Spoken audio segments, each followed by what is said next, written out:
Hello friends, very good morning. Welcome back to LTX classes. Friends, ఈరోజు మనం 8th June daily Hindu news అనాలిసిస్ని అయితే కనుక మనము ఇవాళ క్యారీ అవుట్ చేద్దాము. But before going to that a small announcement friends. So general studies prelims cum mains batches అయితే కనుక స్టార్ట్ అయ్యాయి. సో మనకి ఏంటి అని అంటే కనుక it's an integrated course of both prelims and as well as mains. So మనకి ఈ పర్టికులర్ కోర్స్ మనం ఆఫర్ చేసేది ఏంటి అని అంటే at the cost of 45,000 rupees friends.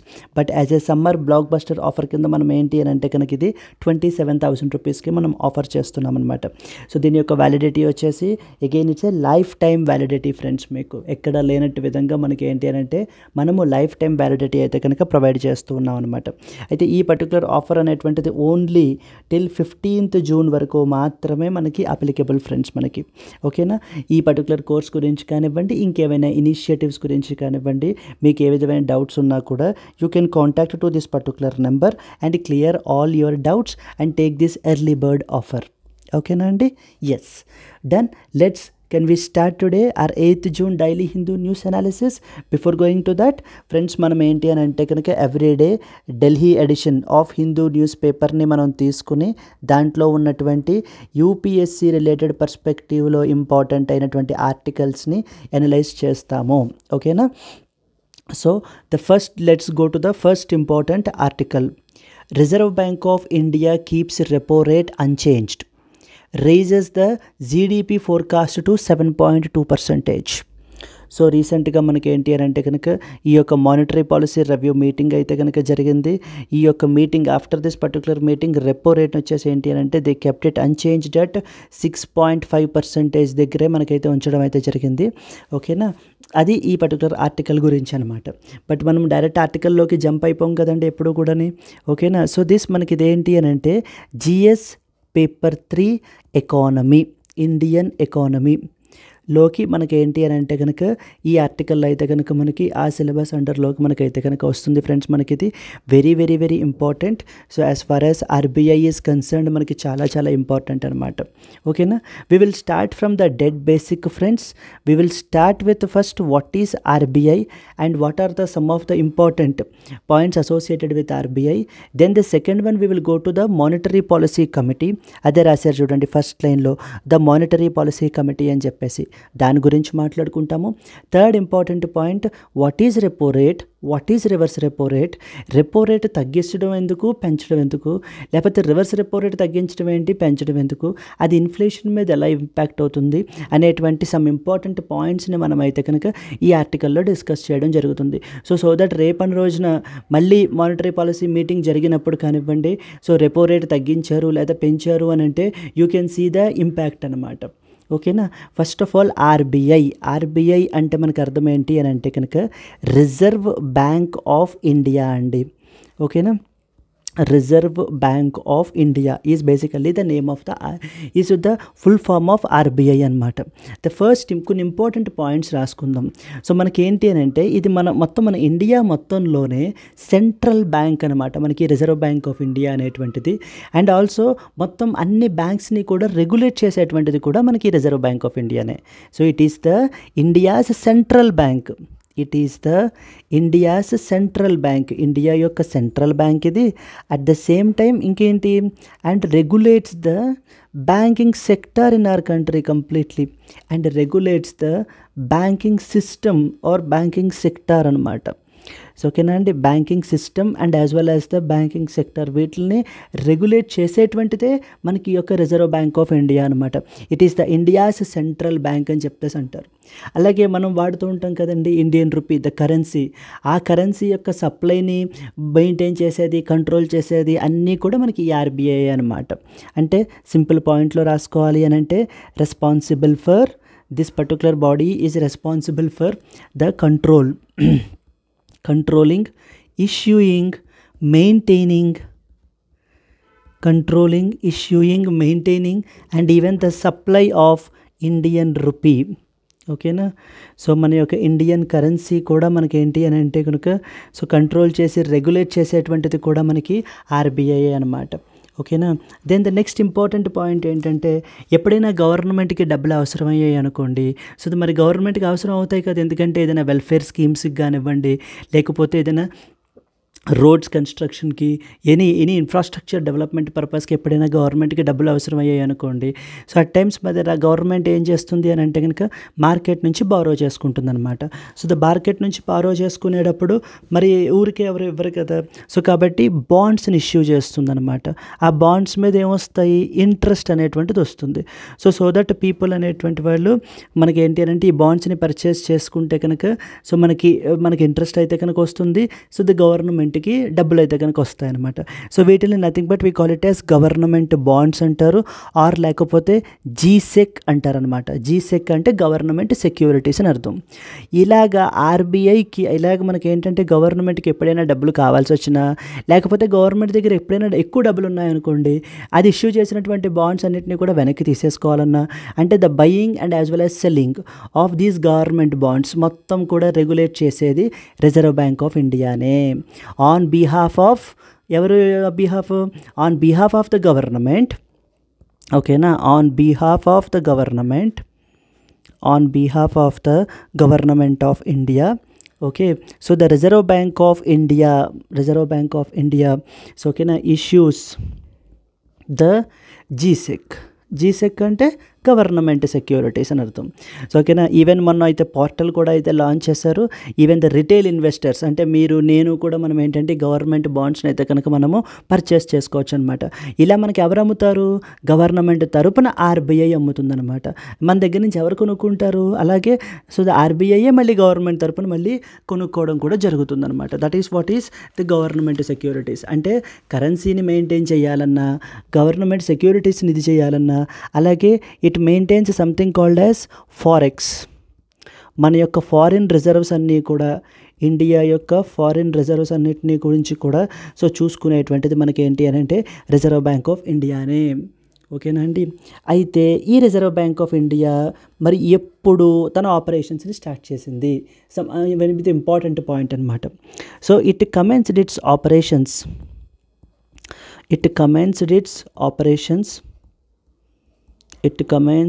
Operations ఎప్పుడు మొదలుపెట్టింది ఆపరేషన్స్ అంటే కనుక సో ఓకేనా on 1st April 1935. So reserve bank of India అనేటువంటిది మనకి ఏంటంటే సో ద బిఫోర్ ఇండిపెండెన్సీ మనకి క్రియేట్ చేశారనమాట. It commenced it's operations on 1st April 1935 in accordance with a particular act అయితే కనుక ఉంటుంది. In accordance with the RBI act అంటే reserve bank of India act 1934. As part of the 1934, in accordance with that, Reserve Bank of India commenced its operations on 1st April 1935. So but initially గా private share holders బ్యాంక్గా ఉండేది. So ఆ తర్వాత government control తీసుకుంది. ఎప్పుడు అని అంటే it was nationalized on 1st January 1949. So ఓకేనా 1st January 1949. So ఓకేనా ఇండిపెండెన్స్ వచ్చినటువంటి ఒక 1.5 yearలో మనకి ఏంటి అని అంటే that was in 1st January 1949ని ఆ రోజున మనం ఏంటి అని అంటే రిజర్వ్ బ్యాంక్ ఆఫ్ ఇండియాని ఒక ప్రైవేట్ షేర్ హోల్డర్స్ బ్యాంక్ నుంచి ఒక పబ్లిక్ ఎంటిటీ కింద మనం మార్చేయడం అయితే జరిగింది, నేషనలైజ్ చేసుకోవడం అయితే జరిగింది. సో ఇప్పుడు ఆర్బీఐ అనేటువంటిది ఏంటి, RBI is a central bank of our country which regulates the banking system of our country. So ఈ ఆర్బీఐ ఏం చేస్తుంది, it is responsible for controlling, issuing, maintaining supply of Indian rupee. నేను వాడేటువంటి Indian రూపీని మొత్తం అంతటిని control చేసేటువంటిది RBI అనమాట. అలాగే గవర్నమెంట్కి ఎప్పుడైనా డబ్బులు కావాలి అని అంటే గవర్నమెంట్ బాండ్స్ గురించి చూసుకునేటువంటిది కూడా ఆర్బీఐ. అలాగే మన ఫారిన్ రిజర్వ్స్ని మెయింటైన్ చేసేది కూడా ఆర్బీఐ. ఫారిన్ రిజర్వ్స్ ఎందుకు మనకి, మరి ఇప్పుడు మొత్తం అంతా కూడా మనం ఏంటి అని అంటే కనుక సెల్ఫ్ ఇండిపెండెంట్ కాదు కదండి. అంటే అన్నీ మన దేశంలోనే మనకు దొరకవు కదా. For example petrol, oil, nothing but crude oil అనేటువంటిది మన దేశంలోనే కాదు కదా, మనం ఏంటంటే ఇంపోర్ట్ చేసుకుంటాం. Around 90% of crude oil so we are importing from the other countries. మరి ఇంకో కంట్రీ నుంచి మనం ఇంపోర్ట్ చేసుకోవాలి అని అనుకుంటే సో మన రూపీలో కాదు కదా, మనకి ఫారిన్ రిజర్వ్స్ కావాలి, అంటే డాలర్స్ కావాలి. ఆ డాలర్స్ని అన్నింటినీ మెయింటైన్ చేసేది కూడా మనకి ఆర్బీఐ అనమాట. అయితే ఇలా ఇన్ని చేస్తున్నటువంటి ఆర్బీఐ ఎప్పుడు ఆపరేషన్స్ స్టార్ట్ చేసింది అసలు 1st April 1935లో మనకైతే చేసిందనమాట. దీనికి సంబంధించి మనకి ఏంటి అని అంటే 1934లోనే ఆర్బీఐ యాక్ట్ 1934 అనేటువంటిది పాస్ చేశారు. సో ఓకేనా, ఇనీషియల్గా ప్రైవేట్ షేర్ హోల్డర్స్ బ్యాంక్గా ఎస్టాబ్లిష్ అయినటువంటి ఆర్బీఐని తర్వాత గవర్నమెంట్ ఎంటిటీ కింద నేషనలైజ్ చేశారు ఆన్ 1st January 1949. అంటే with that logic you understood what is RBI. అక్కడికి మనకు వర్డ్ క్లియర్గా అర్థమైపోయింది. Keeps the repo rate unchanged. అక్కడికి వెళ్ళే ముందు మనకి ఏంటంటే ఈ రెపో రేట్లు, రివర్స్ రెపో రేట్లని చూడటానికి ఒక ఇంపార్టెంట్ కమిటీ ఉందన్నమాట. That is we call it as monetary policy committee. Very very very important committee, monetary policy committee. దీనికి సంబంధించినటువంటి ఇంపార్టెంట్ పాయింట్స్ ఏంటంటే this monetary policy committee it is actually a 6-member committee. అంటే ఈ కమిటీలో 6 members ఉంటారనమాట. మరి committee ఏం చేస్తుంది? It is responsible for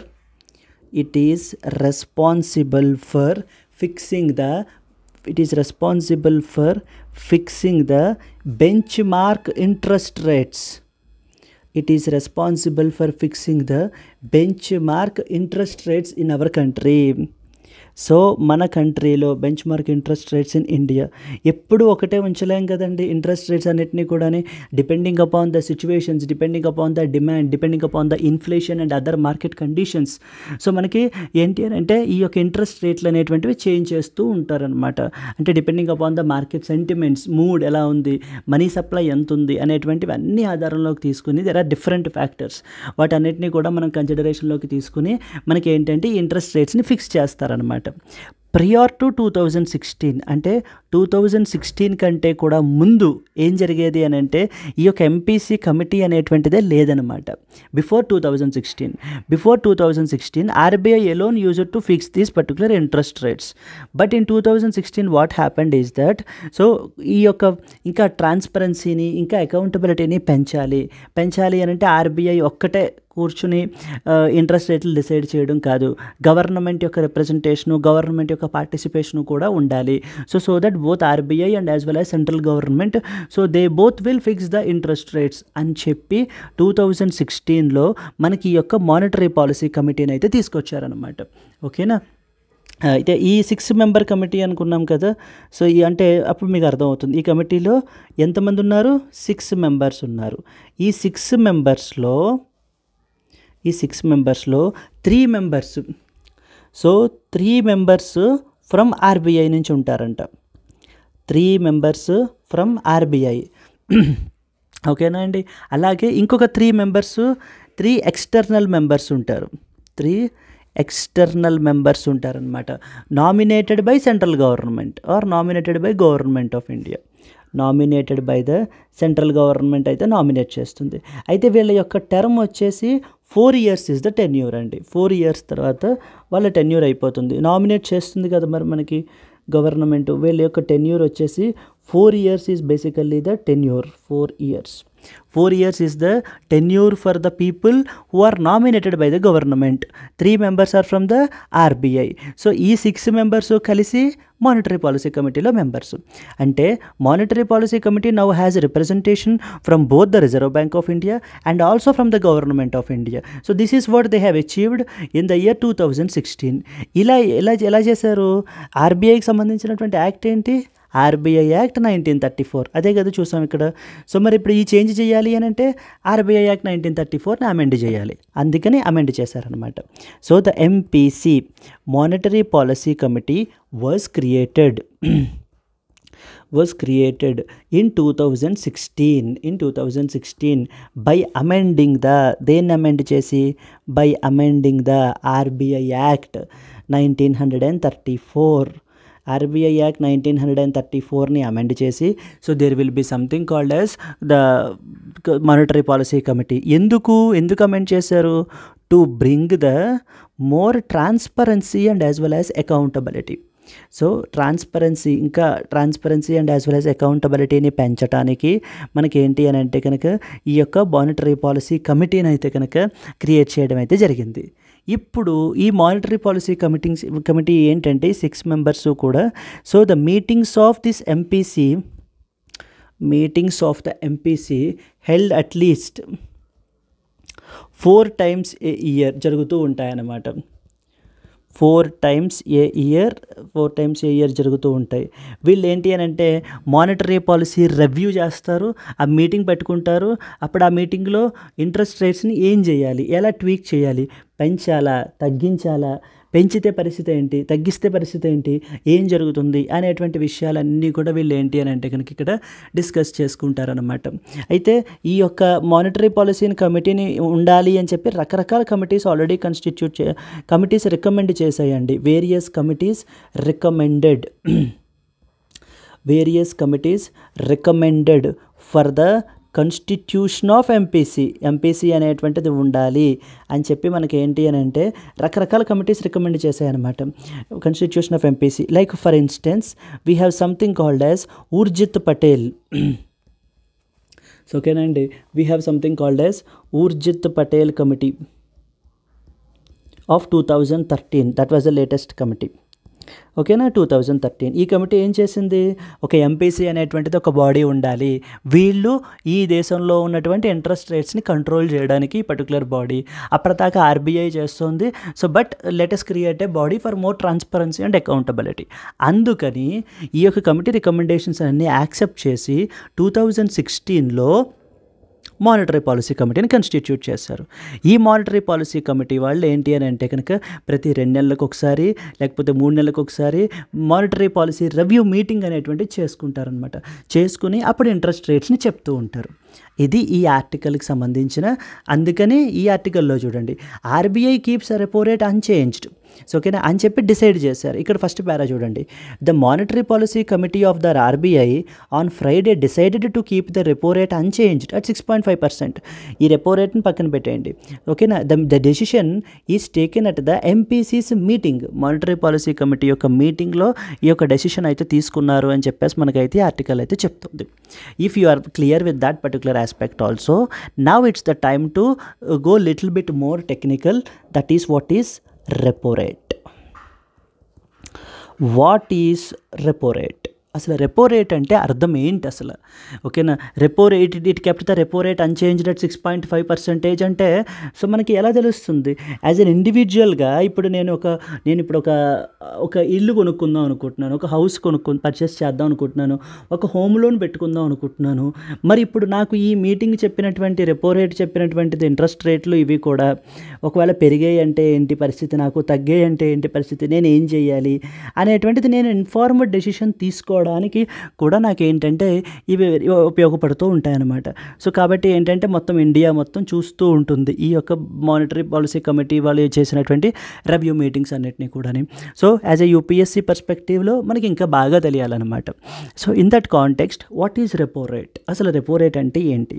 so simple friends, repo rate అంటే ఏం కాదు. ఇప్పుడు రెపో రేట్ అంటే ఏంటి అని అంటే కనుక it is basically an interest rate. ఆ పేరులోనే కనిపిస్తుంది కదా, ఈ పేరులోనే ఉంది కనిపిస్తుంది. It's something in interest rate. వడ్డీ, అదొక వడ్డీ అంట. ఎవరి దగ్గర తీసుకుంటే వడ్డీ, ఎవరి దగ్గర తీసుకుంటే వడ్డీ అంటే కనుక reserve bank of India commercial బ్యాంక్స్కి లోన్స్ ఇస్తే కనుక మరి ఇంట్రెస్ట్ రేట్ ఛార్జ్ చేయాలి కదా దానికి. సో ఓకేనా, ఊరికే ఇవ్వరు కదా. ఇప్పుడు కమర్షియల్ బ్యాంక్స్ మనకేమైనా ఫ్రీగా ఇస్తారా? ఊరికే ఇవ్వరు కదా. అలాగే మరి ఇప్పుడు కమర్షియల్ బ్యాంక్స్కి డబ్బులు కావాలి అనుకోండి, వాళ్ళు ఏం చేస్తారంటే ఆర్బీఐ దగ్గరికి వెళ్తారనమాట. ఆర్బీఐ దగ్గర నుంచి లోన్ తెచ్చుకుంటారు కమర్షియల్ బ్యాంక్స్ అనేటువంటి వాళ్ళు. మరి ఇప్పుడు ఆర్బీఐ ఊరికే ఇస్తుందా? ఊరికే ఇవ్వదు కదా. సో ఈ కమర్షియల్ బ్యాంక్స్కి సో మనకేంటి అని అంటే అదొక వడ్డీ ఛార్జ్ చేస్తుంది. ఆ వడ్డీ పేరే రెపో రేట్. అంటే it is basically the interest rate so that RBI so ఓకేనా charges the commercial banks to lend the money. ఓకేనా, ఇట్ ఈస్ ద అదే రాసుకుంటాం సింపుల్గా. It is the interest rate at which the central bank lends the money or lends money to ఎవరికి? Commercial బ్యాంక్స్కి. మీకు నాకు కాదండి, ఆర్బీఐ ఇచ్చేది ఇక్కడ కమర్షియల్ బ్యాంక్స్కి. కమర్షియల్ బ్యాంక్స్ అప్పు తీసుకోవడానికి రిజర్వ్ బ్యాంక్ ఆఫ్ ఇండియా దగ్గరికి వెళ్ళినప్పుడు సో మనకి ఏంటంటే reserve bank of India interest rate charge చేస్తుంది. సో ఆ ఇంట్రెస్ట్ రేట్ పేరే repo rate. It is a rate at which the central bank lends the money to the commercial banks. So జనరల్గా ఏంటి అని అంటే ఫర్ షార్ట్ టర్మ్ నీడ్స్ కోసం మనకి ఏంటి అని అంటే రిజర్వ్ బ్యాంక్ ఆఫ్ ఇండియా దగ్గరికి వెళ్ళి ఈ కమర్షియల్ బ్యాంక్స్ అప్పు అయితే తెచ్చుకుంటాయి అన్నమాట. So that is one of the important point. అయితే ఈ రెపో రేట్ని అలాగే ఇంకొక రెపో రేట్ ఉంటుంది, రివర్స్ రెపో రేట్. అది అయిపోయిన తర్వాత చూద్దాం. ఈ రెపో రేట్ని ఈ యొక్క మానిటరీ పాలసీ అథారిటీస్ ఏంటంటే ఇన్ఫ్లేషన్ని కంట్రోల్ చేయడానికి వాడుకుంటారంట. సో ఓకేనా, అది రాద్దాం. It is used by monetary policy authorities. It is used by the monetary policy authorities ఎందుకు? టు కంట్రోల్ ద ఇన్ఫ్లేషన్ని కంట్రోల్ చేయాలి అని అంటే కనుక మనకేంటి అని అంటే రిజర్వ్ బ్యాంక్ ఆఫ్ ఇండియా ఈ యొక్క మానిటరీ పాలసీ ఇన్స్ట్రుమెంట్స్ని యూస్ చేసుకుంటుంది. ఓకేనా. అయితే ఇన్ఫ్లేషన్ మ్యాండేట్ ఏంటి రిజర్వ్ బ్యాంక్ ఆఫ్ ఇండియాకి? ఇన్ఫ్లేషన్ని కంట్రోల్ చేయాల్సినటువంటి బాధ్యత రిజర్వ్ బ్యాంక్ ఆఫ్ ఇండియాదే అండి. ఇన్ఫ్లేషన్ పెరిగిపోనూకూడదు. ఒకవేళ ఇన్ఫ్లేషన్ పెరిగిపోతే ఎవరికి ప్రాబ్లము? మీకు నాకు, అంటే యాజ్ ఎ కస్టమర్స్గా మనకి ఏంటంటే కన్జ్యూమర్స్గా మనకు ప్రాబ్లం. ఎందుకంటే అన్ని ప్రైజెస్ చాలా ఎక్కువ అయిపోతాయి అన్నమాట. ఒకవేళ ఇన్ఫ్లేషన్ పడిపోతుంది అనుకోండి, బాగా తగ్గిపోతూ ఉంటే అప్పుడు మనకి హ్యాపీయే, కానీ ఎవరికి ప్రాబ్లము? ప్రొడ్యూసర్స్కి ప్రాబ్లం. సో మనకి హ్యాపీ ఇనీషియల్గానే కనిపిస్తుంది, ఎప్పుడైతే ప్రొడ్యూసర్స్కి అన్హ్యాపీ అనమాట. ఎప్పుడైతే తగ్గిపోతుందో మనకి ఏం జరుగుతుంది? And again scarcity of supply అనేటువంటిది వచ్చేస్తుంది అనమాట. I hope you have understood. కాబట్టి ఇన్ఫ్లేషన్ అనేటువంటిది కన్జ్యూమర్స్కి బెనిఫిట్గానే ఉండాలి, అలాగే ప్రొడ్యూసర్స్కి బెనిఫిట్గానే ఉండాలి. అలా మ్యాండేట్ చేయడానికి ఆ రెస్పాన్సిబిలిటీని రిజర్వ్ బ్యాంక్ ఆఫ్ ఇండియా చేతిలో మనం పెట్టామన్నమాట. రిజర్వ్ బ్యాంక్ ఆఫ్ ఇండియా ఏంటి అని అంటే కనుక, so there is a mandate. ఎంత టార్గెట్ ఏంటంటే 4% ± 2% అంటారు దాన్ని. 4% ± 2% ఈజ్ ద టార్గెట్. అంటే ఈ ఇన్ఫ్లేషను ఎంతవరకు వెళ్ళొచ్చు అని అంటే 4 - 2% అంటే 2%. ఓకే. హయ్యర్ లెవెల్ ఎంతవరకు వెళ్ళొచ్చు అంటే 4 + 2%, దట్ ఈజ్ 6%. అంటే ఇన్ఫ్లేషన్ అనేటువంటిది మన కంట్రీలో 2% to 6% మధ్యలో ఉంటే it is controlled enough. So ఓకేనా, అంటే బాగానే ఉన్నట్టు, హెల్దీగానే ఉన్నట్టు అనమాట. ఇప్పుడు as of now inflation is around 4.8%లో ఉందండి. అంటే normal, it is under our control only, అంతే కదా. ఇప్పుడు అలా కాకుండా ఇప్పుడు ఈ ఇన్ఫ్లేషన్ అనేటువంటిది 4.8% నుంచి 5%కి, అలా 6%కి, 7%కి వెళ్ళిపోతుంది అనుకోండి, అంటే హయ్యర్ లిమిట్ కూడా బ్రీచ్ అయిపోయింది. దెన్ ఇమీడియట్గా ఇన్ఫ్లేషన్ ఎప్పుడైతే పెరిగిపోతుందో now it is a responsibility of RBI to commit back again to మళ్ళీ మధ్యలోకి తీసుకురాగలగాలి ఈ 2% to 6%. అలాగే ఈ యొక్క 4.8% నుంచి తగ్గిపోతుంది అనుకోండి, లైక్ 2%, 1% అలా తగ్గిపోతుంది అనుకోండి, మళ్ళీ అగైన్ లోయర్ లెవెల్ టార్గెట్ని కంటే తగ్గిపోతుంది, ప్రొడ్యూసర్స్కి అది ప్రాబ్లం అయిపోతుంది. సో దాని వలన ఏంటి అని అంటే కనుక ఇన్ఫ్లేషన్ని మళ్ళీ పెంచి పైకి తీసుకురావాలి. సో ఇలా ఇన్ఫ్లేషన్ని కంట్రోల్ చేయడానికి మనకి రిజర్వ్ బ్యాంక్ ఆఫ్ ఇండియా ఈ యొక్క మానిటరీ పాలసీ ఇన్స్ట్రుమెంట్స్ని, అంటే రెపో రేట్ని, రివర్స్ రెపో రేట్ని, ఇలా వీటిలన్నింటినీ కూడా యూస్ చేసుకుంటుందన్నమాట. సో మీకు ఈ పాయింట్ తెలిసింది కదా. ఇప్పుడు ఇన్ఫ్లేషన్ మ్యాండేట్ ఏంటి అనేటువంటి విషయం మీకు తెలిసింది. ఇంకొక పాయింట్ తెలియాలి మీకు, ఏంటంటే లిక్విడిటీ అంటే basically money supply in the market అనమాట. When there is more liquidity మార్కెట్లో ఎప్పుడైతే బాగా లిక్విడిటీ ఉంటుందో ఎక్కువ, అప్పుడు it leads to more inflation అనమాట. ఇది ఇంకొక పాయింట్ మీకు తెలియాలండి. ఓకేనా, 2 పాయింట్స్ మీకు తెలియాలి. ఏవేంటి? ఫస్ట్ పాయింట్, ఇన్ఫ్లేషన్ యొక్క మ్యాండేట్ ఏంటి మీకు? 4% ± 2% తెలియాలి. Lower is 2%, higher is 6%. Now liquidity అంటే basically money supply in the market అని అర్థం. లిక్విడిటీ మార్కెట్లో ఎప్పుడైతే ఎక్కువ ఉంటుందో ఇన్ఫ్లేషన్ ఎక్కువ ఉంటుంది.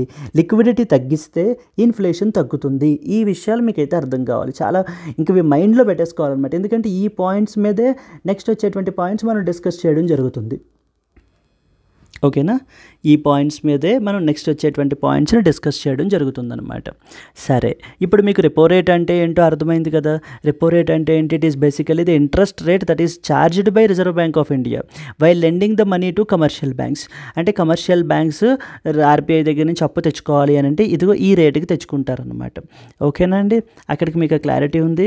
మీకు ఇన్ఫ్లేషన్ మ్యాండేట్ ఏంటి, ఇన్ఫ్లేషన్ టార్గెట్ ఏంటి, రిజర్వ్ బ్యాంక్ ఆఫ్ ఇండియాది హయ్యర్ లెవెల్ లిమిట్ ఏంటి, లోయర్ లెవెల్ లిమిట్ ఏంటి. సో అది మీరు ఇప్పుడు రేపటి రోజున మళ్ళీ మీరు న్యూస్ పేపర్లో చూస్తున్నప్పుడు ఇన్ఫ్లేషన్ రేట్ 5% ఉంది, ఇన్ఫ్లేషన్ రేట్ 4.8% ఉంది, ఇన్ఫ్లేషన్ రేట్ 4.5%కి తగ్గింది అన్నప్పుడు యూ ఫీల్ ఓహో ఓకే పర్వాలేదులే, మన ఆర్బీఐ లిమిట్స్లోనే ఉంది, మనకి 2% to 6% మధ్యలోనే ఉంది, సో మనం ఏం చేంజ్ చేయాల్సిన పనేం లేదు పెద్ద అని చెప్పి మీరు you have to take that particular ఆ అనాలిసిస్ మీకు రావాలన్నమాట. నెక్స్ట్ వచ్చేసి మార్కెట్లో లిక్విడిటీ విపరీతంగా పెరిగిపోతుంది అని ఆర్బీఐ అంటోంది అనుకోండి, అమ్మో it leads to more inflation అయితే కనుక అనేటువంటి విషయం మీకు క్లారిటీ ఉండాలి. ఈ లిక్విడిటీని తగ్గించాలి మార్కెట్లో అంటే ఓకే అప్పుడు ఇన్ఫ్లేషన్ కంట్రోల్ అవుతుందన్నమాట కొంచెం అన్న విషయం కూడా మీకు అర్థం కావాలన్నమాట. ఇప్పుడు పాయింట్ ఏంటంటే, సో ఆర్బీఐ రెపో రేట్ని పెంచింది. RBI when repo rate is increased, when repo rate increased RBI repo రేట్ని పెంచారు అని చెప్పేసి వచ్చారు.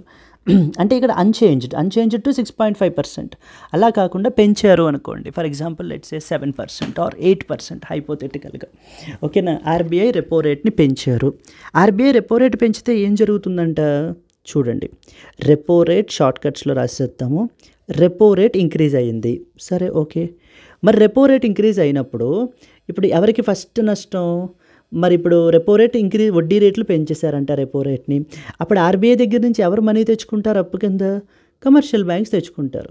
అంటే ఇప్పుడు కమర్షియల్ బ్యాంక్స్ ఏం చేస్తారు? ఇంకా ఎక్కువ వడ్డీ పెట్టి డబ్బులు తెచ్చుకోవాల్సినటువంటి అవసరం ఉంటుందన్నమాట. ఓకేనా? సో అంతే కదా, ఇంకా ఎక్కువ వడ్డీ కట్టాల్సి వస్తుంది అప్పు తెచ్చుకోవాలి అని అనుకుంటే కనుక. So banks have to pay more, banks have to pay more కదండి. మరి వడ్డీ రేటు పెరిగిపోయింది అని అంటే కనుక మరి ఈ బ్యాంక్స్ వాళ్ళు బేర్ చేస్తారు ఆ లాస్ని. ఏం చేస్తారు మరి? ఎండ్ కస్టమర్స్ మీద వేసేస్తారు, అంతే కదా. అంటే ఏంటి? మీరు నేను ఎండ్ కస్టమర్స్ అంటే ఎవరు? నేను ఇల్లు కొనుక్కుందాం అనుకున్నాను కదా, హోమ్ లోన్ అనేటువంటిది కొనుక్కుందాం అనుకున్నాను కదా, మరి నేను ఇప్పుడు 60 lakhs 70 lakhs ఆర్ 1 crore పెట్టి నేను కొనుక్కోలేను కదా ఒక్కసారి. కానీ మనం ఏం చేస్తాం అప్పుడు? మనం ఏంటంటే బ్యాంక్ని అప్రోచ్ అవుతాం. బాబు నా దగ్గర 10% మనీ ఉంది, రెస్ట్ ఆఫ్ ద 90% నాకు లోన్ కావాలి. కానీ అప్పుడే ఏం జరిగింది? రెపో రేట్ పెంచింది. బ్యాంక్స్ అనేటువంటివి have paid more to get the money from the reserve bank of India. ఇప్పుడు ఆ ఇంట్రెస్ట్ రేట్ని వీళ్ళు నా మీద పాస్ ఆన్ చేసేస్తారు. అంటే they pass to end customers, they pass to the end customers. So దీనివల్ల ఏమవుతాయి? హౌస్ లోన్స్ ఈఎంఐస్ ఇంక్రీజ్ అయిపోతాయి, హౌస్ లోన్స్ ఈఎంఐస్ ఇంక్రీజ్ అయిపోతాయి. ఇంకేమైనా లోన్స్ ఏవేమి ఉంటాయో అవన్నీ కూడా అంటే ఇంక్రీజ్ అయిపోవడం అనేటువంటిది జరుగుతుందన్నమాట. అంటే ఎకనామిక్ యాక్టివిటీ అనేటువంటిది కొంచెం తగ్గుతుంది జనరల్గా, అంతే కదా. సో ఇప్పుడు ఎవరు కొనుక్కోవట్లేదు, ఇప్పుడు ఎవరు లోన్లు తీసుకోవట్లేదు, అమ్మో ఇప్పుడు వడ్డీ రేట్లు ఎక్కువ ఉన్నాయి ఇప్పుడు వద్దులే అని చెప్పేసి ఎవరు కూడా ఎకనామిక్ యాక్టివిటీ ఏం క్యారీ అవుట్ చేయట్లేదు. బట్ కానీ ఇప్పుడు నా దగ్గర డిపాజిట్స్ ఉన్నాయి, ఇప్పుడు నా దగ్గర డబ్బులు ఉన్నాయి బాగానే, నేను చూశాను వడ్డీ రేట్లు ఎక్కువ ఉన్నాయన్నమాట అయితేని అని చెప్పి ఇప్పుడు పీపుల్ ఏం చేస్తారు? వాళ్ళ దగ్గర ఉన్నటువంటి డబ్బుల్ని డిపాజిట్ చేసేస్తారనమాట. సో డిపాజిట్ మోర్ మనీ అంటే సేవింగ్స్ చేసుకుంటూ ఉంటారు. ఎక్కువ వడ్డీ రేట్లు ఉన్నాయి కాబట్టి ఇప్పుడు లోన్స్ తీసుకోవడం కరెక్ట్ టైం కాదు అని చెప్పి ఒక వర్గం ఆలోచిస్తే, ఇంకో వర్గం అంతా ఏం చేస్తారు? They deposits more money into the because they will have higher interest కాబట్టి, because they will have the higher interest కాబట్టి. సో మనకేమవుతుంది? పీపుల్ దగ్గర ఉన్నటువంటివన్నీ ఏ ఎకనామిక్ యాక్టివిటీలోని పెట్టకుండా ప్రస్తుతానికి సేవింగ్ అనేటువంటిది చేసుకుంటూ ఉంటారు, డిపాజిట్స్ అవుతూ ఉంటాయి. సో దాని వలన చూడండి, ఎప్పుడైతే అంటే పీపుల్ నుంచి మనీ సప్లై ఏమవుతుంది కంప్లీట్గా ఇప్పుడు ఈ యొక్క రెపో రేట్ పెంచడం వల్ల లిక్విడిటీ అనేటువంటిది తగ్గిపోతుంది మార్కెట్లో. I hope you have understood. Liquidity in the market, liquidity in the market controls, reduces. మరి ఎప్పుడైతే liquidity in the market reduce అవుతుందో మనం ఏం లాజిక్ చెప్పుకున్నాం? When there is more liquidity there will be more inflation, when there is less liquidity so there will be less inflation. So therefore controls inflation. అంటే reserve bank of India repo rate పెంచడం వల్ల మార్కెట్లో ఉన్నటువంటి inflation control అవుతుంది. ఓకేనా అండి?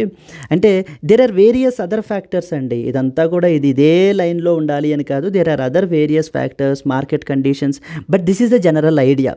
Repo రేట్ని పెంచడానికి గల కారణం ఏంటంటే ఇంట్రెస్ట్ రేట్ మీద, ఇన్ఫ్లేషన్ని కంట్రోల్ చేసుకోవాలి అని అనుకుంటే జనరల్గా మనకి ఏంటంటే రెపో రేట్ని పెంచడం జరుగుతుంది. సో ఇప్పుడు చూడండి, ఇక్కడ చూడండి, ఇక్కడ ఇన్ఫ్లేషన్ టార్గెట్ 6%, 7%, 8% అలా పెరిగిపోతుంది అనుకోండి. అంటే మన యొక్క లిమిట్ దాటిపోయి వెళ్ళిపోతుంది ఇన్ఫ్లేషన్. ఇప్పుడు మనం ఇన్ఫ్లేషన్ని కంట్రోల్ చేయాలి. ఇప్పుడు రెపో రేట్ అనేటువంటి ఒక ఇన్స్ట్రుమెంట్ మీ చేతుల్లో ఉంది. ఇప్పుడు ఈ రెపో రేట్ని మీరు పెంచుతారా, బాగా తగ్గిస్తారా? ఇంకానే ఆబ్వియస్గా పెంచాలన్నమాట. రెపో రేట్ ఎప్పుడైతే మీరు పెంచుతారో ఈ ఇన్ఫ్లేషన్ అనేటువంటిది కంట్రోల్ అవుతుందన్నమాట. So exactly reverse.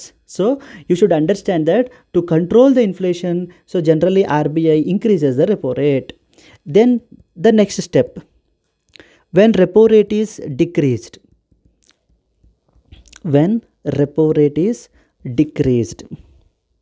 Exactly same, ఇంకంతకు మించి ఏమీ చేంజ్ లేదు. ఓకేనా? రెపో రేట్ని ఇప్పుడు నేను ఏం చేశాను, తగ్గించాను రెపో రేట్ని. ఇప్పుడు నేను ఆర్బీఐ ఏం చూసింది అంటే కనుక ఇన్ఫ్లేషన్ని ఇంక్రీజ్ చేయాలి, లేకపోతే ప్రొడ్యూసర్స్కి దెబ్బ అయిపోతుంది, 2% తగ్గిపోతుంది. కాబట్టి నేను ఏం చేస్తానంటే వడ్డీ రేట్లు తగ్గిస్తానమాట. రెపో రేట్ వడ్డీ రేట్లు తగ్గిస్తుంది.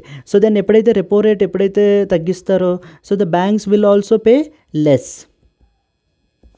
సో ద బ్యాంక్స్ ఎప్పుడైతే తక్కువ పే చేస్తాయో ఆ తగ్గినటువంటి రేట్ని మనకి ఇదిలో MCLR అంటారు. ఆ అండర్లో మనకి ఏంటి అని అంటే మనకు కూడా వడ్డీ రేట్లను తగ్గిస్తారనమాట. So end customers will be benefited. So ఇప్పుడు నేనేమనుకుంటాను, ఇందాక హౌస్ లోన్ తీసుకుందామని అనుకున్నాను కదా, అమ్మో మొన్న ఇంట్రెస్ట్ రేట్లు ఎక్కువ ఉన్నాయి చాలానే అని చెప్పేసి నేనేం చేశాను, ఆబ్వియస్గా తీసుకోవడం అయితే చేయలేదు. కానీ ఇప్పుడు ఎప్పుడైతే రెపో రేట్లు తగ్గాయి అన్న విషయం విన్నానో, సో దెన్ ఇమ్మీడియట్గా ఏంటి అని అంటే కనుక end customers are benefited. So the people takes the loans. So therefore more economic activity will be carried out in the market. So okay, people అందరూ కూడా బిజినెస్ లోన్స్ అన్నీ తీసుకుని కొత్త బిజినెస్లో అవి ప్లాన్ చేసుకునే వాళ్ళందరూ కూడా ప్లాన్ చేసుకుంటారు. మళ్ళీ so liquidity in the market అలా పెరుగుతుందన్నమాట. Liquidity in the market will increase. Liquidity in the market increases. మరి మన లాజిక్ ప్రకారం liquidity in the market increase అయితే ఏమవుతుంది?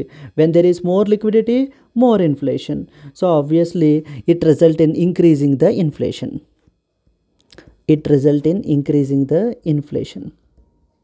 ఎప్పుడైతే ఇన్ఫ్లేషన్ పడిపోతూ ఉంటుందో బాగానే reserve bank of India step in అయ్యి ఈ రెపో రేట్ ఇన్స్ట్రుమెంట్ని యూజ్ చేసుకుని అమ్మో ఇన్ఫ్లేషన్ని మనం పెంచాలి, మనం కంట్రోల్ చేయాలి కాబట్టి మనం పెంచాలి, ఎందుకంటే తగ్గిపోతుంది అని చెప్పి వడ్డీ రేట్లను తగ్గిస్తారనమాట. వడ్డీ రేట్లను తగ్గిస్తే కనుక మార్కెట్లో ఇన్ఫ్లేషన్ అనేటువంటిది ఇంక్రీజ్ అవుతుంది అండ్ మళ్ళీ మనం అనుకున్న 4% ±2% లెవెల్లోకి వచ్చేస్తుంది. Yes, I hope it is clear. Then finally reverse repo rate. So ఇది రెపో రేట్ వాడినంతలా వాడరండి, but reverse repo rate exact opposite ఏంటి? ఇప్పుడు బ్యాంక్స్ నుంచి ఆర్బీఐకి, ఇప్పుడు కమర్షియల్ బ్యాంక్స్ నుంచి ఆర్బీఐకి. ఇప్పుడు ఒక్కొక్కసారి ఏమవుతుందంటే కమర్షియల్ బ్యాంక్స్ కూడా ఆర్బీఐకి లోన్ ఇస్తూ ఉంటారనమాట.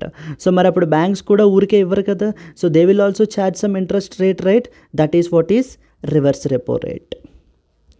So reverse repo rate use చేసుకుని మనకేంటి అని అంటే కనుక సో ద బ్యాంక్స్ అనేటువంటివి రిజర్వ్ బ్యాంక్ ఆఫ్ ఇండియాకి లోన్ అయితే కనుక ఇవ్వడం అయితే జరుగుతుంది. Exactly in the similar way when the reverse repo rate is increased, when the reverse repo rate is decreased. So అవి మీకు తెలుసుకుంటే కనుక with that this particular article will end. And మీకు ఇప్పుడు ఏంటి అని అంటే కనుక రివర్స్ రెపో రేట్ సింప్లీ ఇక్కడ ఇలా చూద్దామండి. It basically reverse repo rate అంటే it is the interest rate that is charged by the banks so when they are lending the money to reserve bank of India. ఈ reverse repo rate గురించి ఇంకొక దాంట్లో మనం చేద్దాము. So ఈ విషయాలు అయితే కనుక మనకి ఇక్కడికి అర్థం కావాలి. ఇప్పుడు మనకి ఏమైందంటే ఇప్పుడు రెపో రేటు ఇప్పుడు ఏం చేశారంటే రెపో రేట్ని ఇప్పుడు ఇన్ఫ్లేషన్ మరి కంట్రోల్డ్గానే ఉంది. అంటే 4.8% లాగే కంట్రోల్డ్గానే ఉంది. సో కాబట్టి అది మనం చేంజ్ చేయాల్సినటువంటి అవసరం లేదు.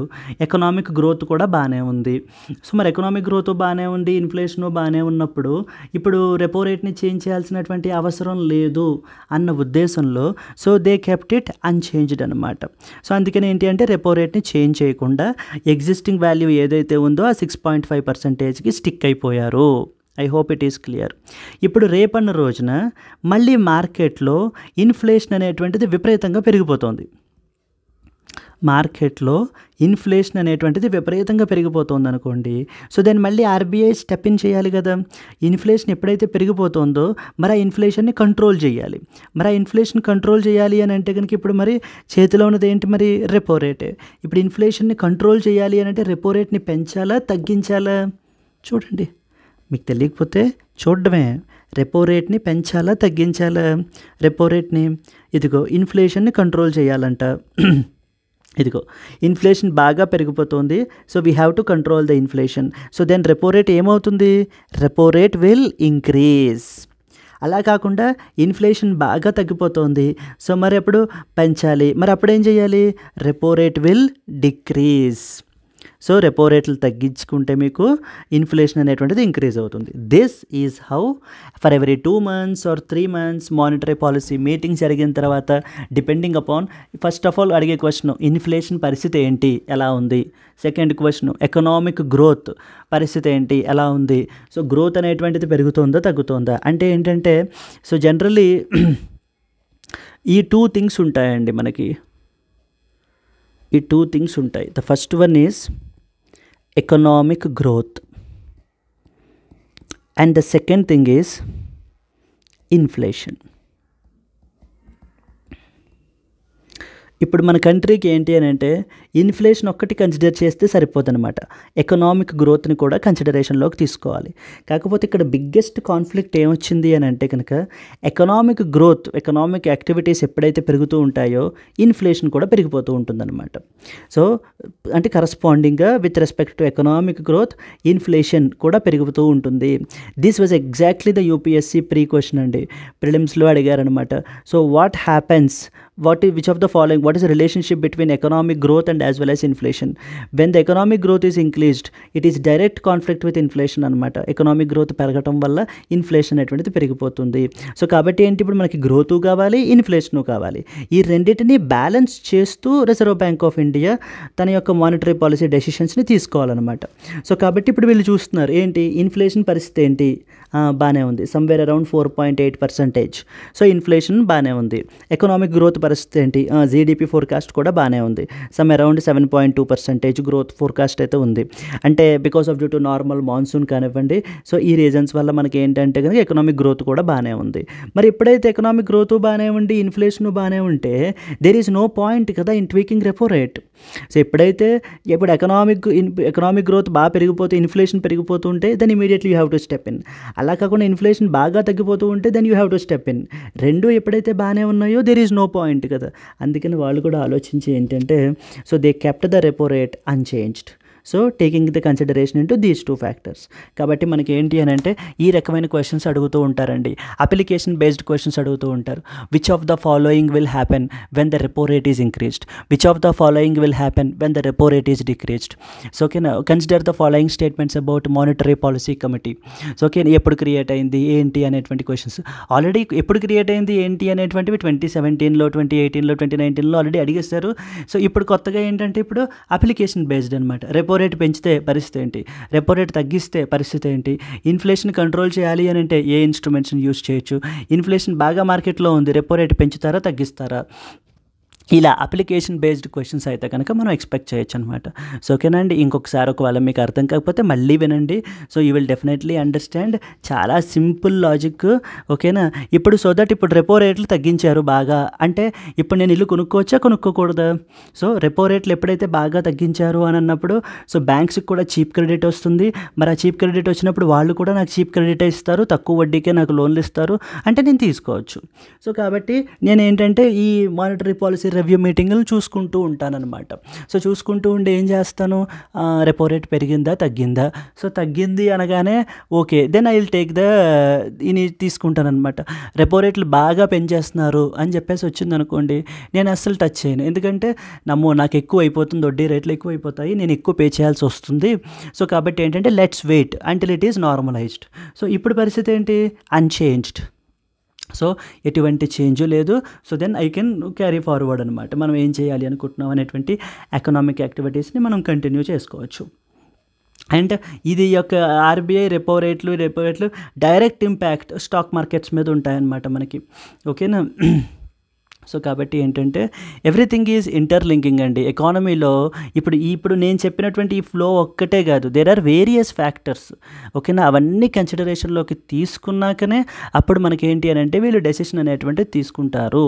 ఓకేనా, అంతే తప్ప ఒక్క చైన్ ఆఫ్ థాట్ మీదన వెళ్ళిపోవడం అయితే కుదరదనమాట, చెయ్యరనమాట అలాగా. I hope you have understood what is this inflation mandate, what is this repo rate, which committee has recommended this MPC.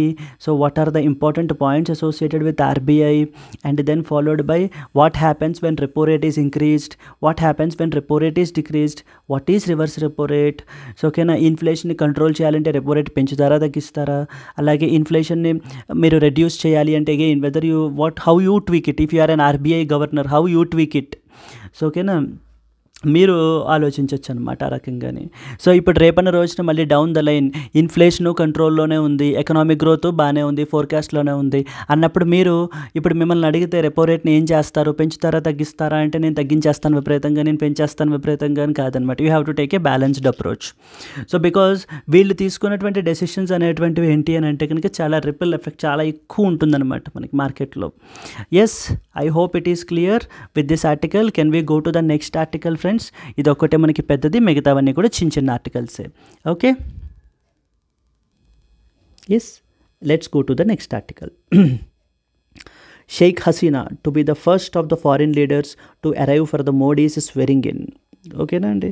So it's basically మనకి ఏంటి అని అంటే కనుక GS paper 3 GS paper 2 international relations. ఓకేనా. సో మన యొక్క prime ministers స్వేరింగ్ in సెరమనీకి మనకి ఏంటి అని అంటే సో సండే ఈవినింగ్ అయితే కనుక జరుగుతోంది ఫ్రెండ్స్. మనకి ఈ పర్టికులర్ స్వేరింగ్ ఇన్ సెరమనీకి మనకి ఏంటి అని అంటే ఫారిన్ డిగ్నిటరీస్ని అయితే మనం చాలామందిని అయితే ఇన్వైట్ చేశాము. పర్టికులర్లీ ఆర్ ఓన్ నైబరింగ్ కంట్రీస్ని మనమైతే ఇన్వైట్ చేశాము. సో ఈ పర్టికులర్ పీపుల్ అందరూ కూడా మనకి ఏంటి అని అంటే ఈవేళ రేపట్లో రావడం అయితే జరుగుతుందన్నమాట. Sheikh Hasina is actually the prime minister of Bangladesh. So Bangladesh నుంచి అయితే కనుక so she is coming to attend this particular swearing in ceremony. అలాగే మనకి ఏంటి అని అంటే కనుక భూటాన్ నుంచి Tshering Tobgay and as well as Nepal నుంచి పుష్పకమల్ దాహాల్ ప్రచండ, మాల్దీవ్స్ నుంచి మొహమ్మద్ మొయిజు, దెన్ శ్రీలంక నుంచి రనిల్ విక్రమసింఘే, వీళ్ళందరూ కూడా మనకి ఏంటి అని అంటే కనుక ఈ స్వేరింగ్ ఇన్ సెరమనీకి అయితే రావడం అయితే జరుగుతుందన్నమాట. So this basically what happens is so it strengthens the international relations between our neighbouring countries అనమాట. ఇంకా మనం ఏంటంటే ఇలాంటి సెరమనీ ఈవెంట్స్కి వెళ్ళని పిలవటం వల్ల దానివల్ల ఏమవుతుంది అని అంటే it increases our relationship with them. ఓకేనా, it relationship our human to human relationship increase అవుతుంది. లేకపోతే కనుక మనకి people to people contacts increase అవుతాయి డౌన్ ద లైన్. సో ఓకేనా అండి, కల్చరల్ ఎక్స్చేంజెస్ జరుగుతాయి, మోర్ ట్రేడ్ జరుగుతుంది, మోర్ బిజినెస్ యాక్టివిటీస్ జరుగుతాయి. సో ఇవన్నీ కూడా అనమాట. అంటే so this basically acts as a catalyst so that to strengthen the relationship further more అనమాట. అయితే ఈ పర్టికులర్ స్వేరింగ్ ఇన్ సెరమనీ అయిపోయిన తర్వాత so now this government so the prime minister Modi has a very lot of tight packed schedule అయితే కనుక ఉందన్నమాట మనకి. ఎందుకంటే సో లైక్ ఇటలీ అయితే కనుక వెళ్ళాలండి, ఎందుకంటే Italian prime minister Giorgia Meloni so they have something called as G7 outreach programme అనేటువంటిది అయితే కనుక హోస్ట్ చేశారు. సో దానికి అటెండ్ చేయాలి. సో దెన్ నెక్స్ట్ వచ్చేసి ఏంటి అని అంటే షాంఘాయ్ కోఆపరేషన్ ఆర్గనైజేషన్ SCO అంటాం అనమాట. ఈ షాంఘాయ్ కోఆపరేషన్ ఆర్గనైజేషన్ మీటింగ్ అయితే కనుక మనకి సో జరుగుతుంది. మనకి ఈ haves to attend this particular summit as well. మనకి ఇక్కడ ఏంటంటే Russian president Vladimir Putin, Chinese president Xi Jinping, Pakistan's prime minister Shehbaz Sharif, వీళ్ళందరూ కూడా మనకి ఏంటంటే మీటింగ్లో అటెండ్ అవ్వడం అయితే జరుగుతుంది.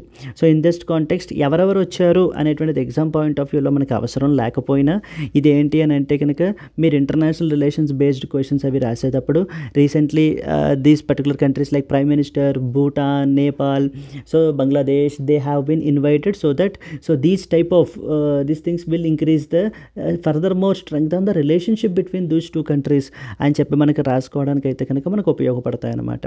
దెన్ నెక్స్ట్ వచ్చేసి ఇలాగే ఈ SCO summit very important summit friends. So ఇదిగో July 3rd to 4th SCO summit అయితే కనుక జరుగుతుంది కజాకిస్తాన్లో. మనకి ఏంటి అంటే అప్పుడు SCO సమిట్ గురించి న్యూస్లోకి వచ్చినప్పుడు మళ్ళీ దాని గురించి మనం అప్పుడు డిస్కస్ చేసుకుందాం. ఓకేనా. So Sheikh Hasina to be the first of the foreign leaders to arrive for the Modi's swearing in. ఇక్కడ ఎగ్జామ్ పాయింట్ ఆఫ్ వ్యూలో అయితే ఎవరు ఫస్ట్ వచ్చారు ఇలాంటి క్వశ్చన్స్ ఏం అడగరు ఫ్రెండ్స్. ఓకేనా, జస్ట్ ఫర్ యువర్ అవేర్నెస్. ఓహో మనం వీళ్ళని పిలిచామన్నమాట, మన నైబరింగ్ కంట్రీస్ వీళ్ళనమాట, వీళ్ళతో మన ఇండియాకి బైలాటరల్ రిలేషన్స్ ఎలా ఉన్నాయి, మనం ఇంకా ఎలా స్ట్రెంగ్తన్ చేసుకోవాలని చెప్పి ముందుకెళ్తున్నాము. ఈ పర్టికులర్ ఇలా పిలవడం, ఈ పర్టికులర్ వెల్కమింగ్ ఈవెంట్ అనేటువంటిది ఎలా ఒక కెటలిస్ట్గా ఎలా పనిచేస్తుంది అనే ఒక కామన్ సెన్స్ యూస్ చేసి మనం ఏంటి అనగంటే కనుక ఇది చేయొచ్చు అనమాట. So that we have to dig deep further to Bangladesh, Nepal, Bhutan. So వీళ్ళందరూ కూడా వచ్చారు కదా. అలాగే నెక్స్ట్ మారిషస్, సెషెల్స్ వీళ్ళన్నిటికి కూడా పిలవడం అయితే జరుగుతుందన్నమాట. I hope this is article is clear. Okay. Then next వచ్చేసి we have talked about the reserve bank of India. So repo rate పరిస్థితి ఏంటి, రెపో రేట్ పెంచాలి తగ్గించాలి వాటి విషయాలు చూసామండి. దెన్ నెక్స్ట్ వచ్చేసి Sheikh Hasina so and the foreign dignitaries ఇండియాకి రావడం అనేటువంటిది మనం అయితే చూసాము. ఓకేనా. Let us go to the next article. Okay. Yes. There is no such thing as President of Taiwan region, China embassy. So we already talked about this in yesterday and previous day classes as well. So but a simple overview, final గా ఒక overview మనం మాట్లాడుకుంటే కనుక ఇది మనకి friends ఇది again this is also GS paper 2 international రిలేషన్స్లోకి వస్తుంది ఫ్రెండ్స్ మనకి ఈ ఆర్టికల్ అనేటువంటిది. ఇన్ దట్ కాంటెక్స్ట్ సో ఇక్కడ ఇన్వాల్వ్ అయినటువంటి క్యారెక్టర్స్ ఎవరెవరు అని అంటే కనుక China and as well as Taiwan అనమాట. China and as well as Taiwan. So our honorable Prime Minister Narendra Modi has actually made a tweet. So కింద ఒక comment అయితే పెట్టారు. So looking forward to strengthen the relationship with the president of Taiwan. రీసెంట్గా president of Taiwan అయితే కనుక elect అయ్యారు. So in that context మనం ఏంటి అని అంటే కనుక we should a warm welcome. So ఓకేనా. And we also said that we are looking forward to strengthen the relationship between India and as well as Taiwan అని మనం అయితే చెప్తున్నాము. Then immediately it is getting angry to China. So చైనాకి now it is protesting అనమాట. President of Taiwan అనేటువంటి వాళ్ళు ఎవరో లేరు, అసలు ప్రెసిడెంట్ అనేటువంటి వాడు లేడు. యాక్చువల్లీ ఉన్నారండి, ఎలక్ట్ అయ్యారు. బట్ చైనా యొక్క వర్షన్ ఏంటి అని అంటే తైవాన్ అనేటువంటిది సెపరేట్ దేశం కాదు, దయచేసి మీరు అర్థం చేసుకోండి. మీరు అంటే ఇక్కడ మనమే కాదు మొత్తం ప్రపంచం మొత్తం కూడా. సో తైవాన్ అనేటువంటిది సెపరేట్ కంట్రీ కాదు, దయచేసి దాన్ని ఒక ఇండిపెండెంట్ నేషన్గా గుర్తించకండి. తైవాన్ అనేటువంటిది మాలో పార్టే. We have a one China policy. ఈ వన్ చైనా పాలసీయే ఇదంతా కూడా వన్ చైనా అనమాట. సో వన్ చైనా పాలసీ ఏంటి అని అంటే కనుక సో తైవాన్ కూడా మాలో పార్టే, అంతే తప్ప తైవాన్ అనేటువంటిది సెపరేట్ ఇది కాదు. సో వీళ్ళు ఏంటి అని అంటే కనుక ఒక రెబల్ ప్రావిన్స్ కింద వీళ్ళు ఏంటి అంటే ఇక్కడ నుంచి వెళ్ళిపోవడం అయితే జరిగింది చైనాలోంచి, మెయిన్లాండ్ చైనా నుంచి. సో కాబట్టి ఏంటంటే so tomorrow again they have to reunite back, మళ్ళీ వాళ్ళు వెనక్కి వచ్చేయాలి. సో చైనాలోనే ఇది అవ్వాలి అని చెప్పేసి మనకి ఏంటి అని అంటే కనుక సో చైనా ఈజ్ ప్రొటెస్టింగ్ అనమాట. సో ఒకసారి మీరు చూసినట్లయితే అదే చదవండి ఒకసారి. Taiwan is the inalienable part of the China's territory. The government in Beijing is the sole legal government which is representing the whole of China, says the embassy in Delhi days after the self rule islands leader congratulated the prime minister Modi. So now so ఏంటి అని అంటే కనుక these island nation so has congratulated our honorable Prime Minister Narendra Modi so for his third term అనమాట. అయితే congratulate అయితే చేయడం అయితే జరిగింది. ఇదిగోండి. A day after the Chinese foreign minister try objected to an exchange of congratulation messages between Taiwanese president William Lai Chingte and prime minister Narendra Modi. So the Chinese embassy here reiterated the Beijing's objection and declared that Taiwan is an inalienable part of China. The protest by the Chinese mission came 2 days after Taiwan's president congratulated the Prime Minister Narendra Modi. There is no such thing as President of Taiwan, as the Taiwan region is an inalienable part of the China's territory. So the government of the People's Republic of China is actually the sole legal government representing the whole of China. This is an undeniable fact, a universal consensus of the international community and a basic norm in the international relations. So మీరు ఏంటంటే తైవాన్తో మీరు సెపరేట్గా మాట్లాడకూడదు, మీరు మాట్లాడాలి అని అంటే నాతో మాట్లాడండి. సో నాతో మాట్లాడితే తైవాన్ కూడా నాలో పార్టే కాబట్టి so I will talk on behalf of it, అంతే తప్ప మీరు మాట్లాడుకోవడం కాదు. మీరు ఎక్స్చేంజ్ ఆఫ్ ఈ వ్యూస్ లేకపోతే కనుక ఇది చేయడం అనేటువంటిది కుదరదు. ఎందుకంటే తైవాన్ అనేటువంటిది సెపరేట్ దేశం అర్థం ఏంటి అసలు ఏమనని, తాయివాన్ అనేటువంటిది నాలో పార్టే. కాబట్టి ఇలా ఎవరైనా కూడా, మనమనే కాదు ఏ దేశమైనా కూడా, వేరే దేశం ఎవరైనా కూడా తాయివాన్తో మాట్లాడుతూ ఉన్నా, తాయివాన్తో ఇది చేస్తూ ఉన్న రిలేషన్ ఇది కంటిన్యూ చేస్తున్న, బైలాటరల్ రిలేషన్ ఇది చేస్తూ ఉన్న, ఇమీడియట్గా చైనా ఏంటి అని అంటే ప్రొటెస్ట్ చేస్తూ ఉంటుందన్నమాట. సో దయచేసి తాయివాన్తో ఇది చేయడం కుదరదు మీరు, ఓకేనా అండి అని చెప్పేసి మనకి ఏంటి అని అంటే కనుక అండ్ తాయివాన్ నా నుంచి ఎవరు సెపరేట్ కూడా చేయలేరు. Like generally United states of America, so వీళ్ళు తాయివాన్కి సపోర్ట్ చేస్తూ ఉంటారనమాట. సో వీళ్ళు ఏం చేస్తూ ఉంటారంటే కనుక, సో ఇమీడియట్ ఎప్పుడైతే ప్రతిసారి చైనీస్ ఎంబసీ వాళ్ళు లేకపోతే చైనీస్ ప్రెసిడెంట్ ఎవరో ఒకరు ఇలా మాట్లాడుతూ ఉంటారు. In one of our previous classes we already talked about the China and as well as Taiwan related issue గురించి మనం ఆల్రెడీ మాట్లాడాం friends.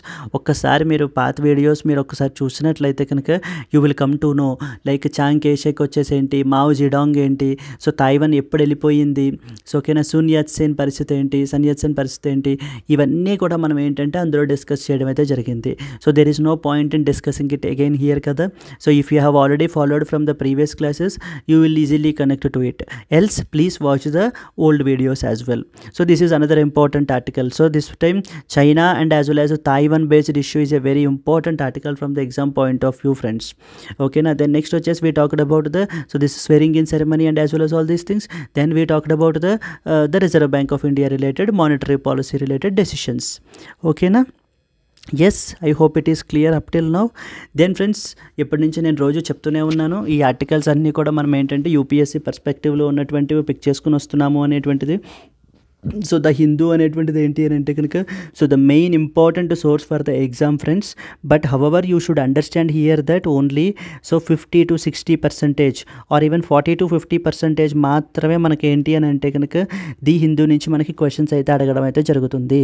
But however the rest other 50% of the questions comes from the other important sources like Indian Express or లేకపోతే Press Information Bureau or లేకపోతే Down to Earth, వీటి నుంచి అయితే కనుక మనకి క్వశ్చన్స్ అయితే కనుక మనం ఎక్స్పెక్ట్ చేయొచ్చు సమ్ ఇంపార్టెంట్ ఆర్టికల్స్ అన్నిటిని కూడా. So by recognising this importance what we have tried is we brought a new course or kind of an initiative so to cover all these 50% of the articles which were in the news అనమాట. దాని గురించి ఏంటంటే ఒక comprehensive current affairs initiative అయితే మనం launch చేసాం మనము. So ఇందులో ఏంటి అంటే ఆల్రెడీ క్లాసెస్ జరుగుతున్నాయి ఫ్రెండ్స్, డైలీ లైవ్ క్లాస్ అయితే జరుగుతుంది. I will be the one who will be taking up the class and as well as apart from this daily live class మనం ఏంటంటే డైలీ, వీక్లీ అండ్ మంత్లీ పీడిఎఫ్స్ని కూడా ఇవ్వడం అయితే జరుగుతుంది. And so మనం చదివినటువంటిది revise చేసుకోవడానికి, మనల్ని మనం ఎగ్జామిన్ చేసుకోవడానికి మనకి ఏంటంటే క్విజెస్ని కూడా కండక్ట్ చేస్తారనమాట. Then we have an yearly compilation and also as revision before prelims. So ఇలా బిట్స్ అండ్ పీసెస్గా like every day every month ఉన్నటువంటివి మనం ఏంటంటే ఒక revision final compilation, yearly compilation కూడా మీకు ఇవ్వబడడం జరుగుతుంది. At the same time we will have a revision before, revision series కూడా మనకు ఉంటాయన్నమాట. ఫ్రెండ్స్, ఈ కోర్స్కి మనం ఛార్జ్ చేసేటువంటి ఫీజు వచ్చేసి కేవలం 10,000 రూపీస్ అంతే మాత్రమే. But however as an inaugural offer కింద మనం 40% డిస్కౌంట్ ఇచ్చి మనము 6,000 రూపీస్కి అయితే కనుక ఆఫర్ చేస్తున్నాము. సో ఈ 6,000 రూపీస్ కూడా మీరు ఏంటి అని అంటే ఒకసారిగా మేము పే చేయలేము అనుకున్న వాళ్ళకి 2,000 రూపీస్ పర్ మంత్గానే మనం ఏంటి అని అంటే కనుక so that it should be at everybody's reach. So మనం ఏంటి అని అంటే కనుక చేయడం అయితే జరుగుతుందన్నమాట. So this is not expenditure అండి, this is basically an investment, very very token investment on your career అనమాట. మొత్తం మీ యొక్క కెరీర్ మీద సో మనం ఏంటి అని అంటే కనుక సో దీస్ బేసిక్ ఇన్వెస్ట్మెంట్స్ ఇవి కూడా మీరు 2,000 రూపీస్ పర్ మంత్ కింద కూడా మీరు 3 months పే చేసుకోవచ్చు అనమాట. దెన్ నెక్స్ట్ వచ్చేసి మనం వచ్చేసి ఏంటి అంటే ఇది lifetime validity friends, not like for 1 month లేకపోతే 3 months అయిపోయింది మళ్ళీ పే చేయండి, no, it's a lifetime validity for you, ఓకేనా. ఇక్కడ మనం ఏంటి అని అంటే కనుక లైక్ ఈ ఏమి ఇంపార్టెంట్ ఆర్టికల్స్ కవర్ చేస్తాము అంటే ప్రెస్ ఇన్ఫర్మేషన్ బ్యూరో నుంచి కవర్ చేస్తాము, డౌన్ టు ఎర్త్ నుంచి కవర్ చేస్తాము, ఇండియన్ ఎక్స్ప్రెస్ నుంచి కవర్ చేస్తాం. అంటే ఏంటి అని అంటే డైరెక్ట్గా ఒక రెండు మూడు ఆర్టికల్స్ తీసేసుకుని లేకపోతే 10 ఆర్టికల్స్ తీసేసుకుని వాటిల్ని మనం ఏంటి అని అంటే చదివేయడం కాదనమాట. ఇక్కడ కాన్సెప్ట్ ఎలా జరుగుతుందంటే ఒక ఆర్టికల్ తీసుకున్నాము అని అంటే ఇంకా దాన్ని 360 degrees మనం చూడడం అయితే జరుగుతుందనమాట. సో దానికి సంబంధించినటువంటి ఇంపార్టెంట్ పాయింట్స్ ఏవేంటి, ఎగ్జామ్ పాయింట్ ఆఫ్ వ్యూలో ఏంటి అనే ఆ బ్యాక్గ్రౌండ్ నాలెడ్జ్ని మనం ఏంటంటే ఈ క్లాసెస్ ద్వారా మనం అయితే అందించడం అయితే జరుగుతుంది. సో ఓకేనా. Okay, so for your understanding నేను మీకు చూపించాలి అని అంటే కనుక let me show you some small sample so that will help you to understand the exact thing. For example this was the yesterday's class friends. మనకి ఏంటి అని అంటే కనుక ఈ ఎస్టర్డేస్ క్లాస్లో మనం ఏంటంటే we have talked about something related to air quality గురించి. మొన్న ఏంటంటే వరల్డ్ ఎన్విరాన్మెంట్ డే గురించి రీసెంట్గా న్యూస్లోకి అయితే వచ్చింది. వరల్డ్ ఎన్విరాన్మెంట్ డే మన June 5th సెలబ్రేట్ చేసుకున్నాం కదండి, world environment day. In that context మనం ఏంటంటే సో మన స్టూడెంట్స్కి మనం ఇంటర్నేషనల్ ఎన్విరాన్మెంటల్ అగ్రిమెంట్స్ ఏమేమి ఉన్నాయి, అసలు హ్యూమన్ ఎన్విరాన్మెంట్ ఏంటి, స్టాక్ హోమ్ కాన్ఫరెన్స్ ఏంటి, రియో సమిట్ ఏంటి, Rio+10 ఏంటి, Rio+20 ఏంటి అని చెప్పేసి మనం అయితే కనుక ఇవన్నీ డిస్కస్ చేయడం జరిగిందనమాట. అండ్ అలాగే అట్ ద సేమ్ టైం మనం ఏంటి అని అంటే సో లాస్ట్లో we have also given some practice questions for them in the class only. We will discuss those questions అనమాట. So like for example these are some of the important UPSC based questions. యూపీఎస్సీలో past years నుంచి అడిగినటువంటి క్వశ్చన్స్ని మనం pick చేసుకుని ఇక్కడ మనం చెప్పడం జరుగుతుంది ఇక్కడ. So I hope if you love this particular initiative try to join it. ఓకేనా, let's come back again. Yes, if you can come back here, this is all about the initiative friends. మీకు ఏ particular doubt ఉన్నా కానీ ఏమైనా కూడా contact this number friends, so that all your doubts they will address all your doubts and if possible try to attend it. Yes, let's come to the next article. Yes, let's go to the next one. Yes, so this is also one of the small snippet from the international relations friends మనకి ఇది. ఓకేనా, ఇది వచ్చేసి మనకి ఏంటి అని అంటే కనుక సో జిఎస్ పేపర్ 2 ఇంటర్నేషనల్ రిలేషన్స్కి సంబంధించిన స్మాల్ స్నిప్పెట్ అనమాట. సో ఇక్కడ క్యారెక్టర్స్ వచ్చేసి మనకి ఎవరెవరు అని అంటే Japan and as well as China friends. మనకి Japan and as well as China are the so 2 characters here. ఇక్కడ మనకు వచ్చేసి ఏంటి అని అంటే కనుక there are some islands called as East China Sea అని చెప్పేసి ఉంటుందన్నమాట మనకి. ఓకేనా, ఈస్ట్ చైనా సీ అని చెప్పేసి ఉంటుంది. So that is towards eastern part of the China, like we have a East China Sea అని చెప్పిందనమాట. అక్కడ మనకి there are some group of islands అయితే ఉంటాయి, some around 7 to 8 uninhabited islands అయితే కనుక ఉంటాయన్నమాట. దాన్ని they are like Senkaku Islands అంటారు. సెన్కాకు ఐలాండ్స్ అని చెప్పేసి ఉన్నాయన్నమాట. ఈ ఐలాండ్స్ వచ్చేసి ఏంటి అని అంటే సెన్కాకు, డియాయు అని చెప్పేసి రకరకాల ఐలాండ్స్ ఉంటాయి. ఈ ఐలాండ్స్ మీద ఏంటి అని అంటే జపాన్ ఏమంటుంది అని అంటే ఈ టెరిటరీ, ఈ ఐలాండ్స్ అన్నీ కూడా మావి అని అంటే చైనా అంటుంది. లేదు, ఇవన్నీ కూడా యాన్షియన్ టైమ్స్ నుంచి సో నా దగ్గర ఉన్నాయి, ఇవన్నీ కూడా మావి అని చెప్పేసి చైనా అయితే క్లెయిమ్ చేస్తుంది అనమాట. సో ఓకేనా, there for there is a tussle between Japan and as well as China over the ownership of these particular islands. ఎందుకు వీళ్ళిద్దరూ అంత చేస్తున్నారు అని అంటే so a strategic significance because of the islands యొక్క లొకేషన్, స్ట్రాటజిక్ సిగ్నిఫికెన్స్ కానివ్వండి, లేకపోతే కనుక ఆయిల్ రిసోర్సెస్ కానివ్వండి, ఆయిల్ రిసోర్సెస్ అక్కడ ఉన్నటువంటివి వాటి గురించి ఏంటి అని అంటే కనుక ఈ ఐలాండ్ నేషన్స్ ఏంటి అని అంటే కనుక సో ద మావి అంటే మావి అని చెప్పేసి క్లెయిమ్ చేస్తున్నారు అనమాట. And everybody have their own versions. In that context మనకి ఎలా అడుగుతారు అని అంటే కనుక సెన్కాకు ఐలాండ్స్ ఆర్ డియాయు ఐలాండ్స్ ఇవి మనకి ఏంటి అని అంటే ఎవరెవరి మధ్య డిస్ప్యూటు అని చెప్పేసి అయితే కనుక మనకు అడుగుతూ ఉంటారనమాట. అలాగా so Tokyo large day protest with the Beijing, Tokyo అంటే Japan. So large day protest with Beijing China on Friday after the 4 Chinese vessels that were believed to be armed approached the Japan-controlled disputed islands in the East China Sea. So, okay, the incident was the first time that 4 ships entered the Japanese waters around the Senkaku Islands, Yoshimasha Hayashi said. Okay, na? This is what is Senkaku Islands. So, Senkaku Islands are presently controlled by the Japan ante. But however, the China is saying that no, these territories are these things. So, వాళ్ళవి అని చెప్పేసి ఒక 4 Chinese vessels, ships అయితే కనుక ఆ particular టెరిటరీని అయితే కనుక approach అవుతూ వస్తున్నాయంటే విత్ ఆర్మ్డ్ అప్రోచ్ అంటే విత్ వెపన్స్. సో ఇవి మా టెరిటరీస్ ఇవన్నీ కూడా. సో దీంట్లోకి మీరు ఇంట్రూషన్స్ అనేటువంటివి చేయడం కుదరదు అని చెప్పి మనకి ఏంటంటే so Japan is lodging the protest over China near the disputed islands. In that context so ఈ యొక్క సెన్కాకు ఐలాండ్స్, డియాయు ఐలాండ్స్ ఇవి ఏ 2 దేశాల మధ్య గొడవ అని చెప్పేసి మనకి ఒక క్వశ్చన్ అయితే కనుక మీరు అలా ఇక్కడి నుంచి ఎక్స్పెక్ట్ చేయొచ్చు అనమాట మీరు. ఓకేనా, done. Yes, let's go to the next one. That is the last one. Today we'll be discussing about this particular editorial friends, remolding the global plastics treaty. దీని గురించి అయితే కనుక మనకి ఎడిటోరియల్ అనమాట. I hope you are aware. Plastic పొల్యూషన్ని control చేయడానికి, eliminate చేయడానికి కంప్లీట్గా, అలాగే ఈవెన్ కుదిరితే ప్రొడక్షన్ని కూడా కొంచెం హాల్ట్ చేయడానికి మనకి ఏంటి అని అంటే కనుక గ్లోబల్ ప్లాస్టిక్ ట్రీటీ నెగోషియేషన్స్ అయితే కనుక మనకి జరుగుతున్నాయి ఫ్రెండ్స్ మనకి. సో అయితే కనుక as part of that particular negotiations ఒక ఇంపార్టెంట్ డైమెన్షన్ అయితే కనుక ఈ ఎడిటోరియల్ అయితే మాట్లాడుతున్నారనమాట వీళ్ళు. సో ఎవరి గురించి మాట్లాడుతున్నారు ఏంటి అనే దానికన్నా కొంత ముందు ద బేసిక్ థింగ్స్ అయితే కనుక చూద్దాం ఎడిటోరియల్లో ఏమేం చెప్తున్నారు అన్నది. సో కాన్సెప్ట్ అంతా కూడా మనకి ఏంటి అని అంటే కనుక ప్లాస్టిక్ వేస్ట్ గురించి అయితే కనుక జరుగుతోంది ఫ్రెండ్స్ ఈ పర్టికులర్ ఎడిటోరియల్లో మనకంతా కూడా. సో ఓకేనా.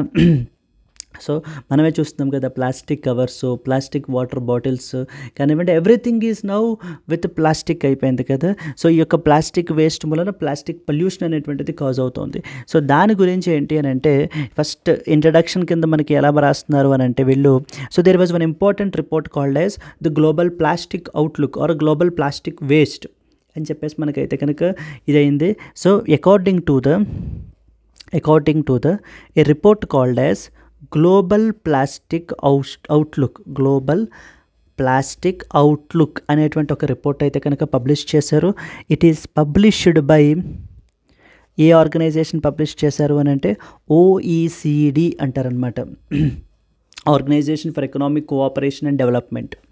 సో వీళ్ళ సర్వే ప్రకారం, వీళ్ళ రిపోర్ట్ ప్రకారం గ్లోబల్ ప్లాస్టిక్, వీళ్ళ యొక్క సర్వే ప్రకారం మనకి ఏంటి అని అంటే కనుక గ్లోబల్ ప్లాస్టిక్ వేస్ట్ ప్రపంచం మొత్తంలో కూడా ఎంత ప్లాస్టిక్ వేస్ట్ జనరేట్ అవుతుంది అని అంటే కనుక అరౌండ్ 353 మిలియన్ టన్స్ అయితే కనుక జనరేట్ అయ్యిందంట.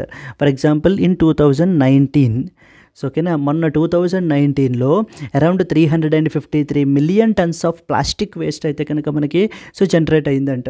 అయితే ఇన్ దట్ కాంటెక్స్ట్ అండ్ వీళ్ళు ఇంకేం ప్రొజెక్ట్ చేస్తున్నారు, and it is also set to triple అయిపోయేంత పరిస్థితి కూడా ఉంది ఎప్పటికీ అంటే బై 2060.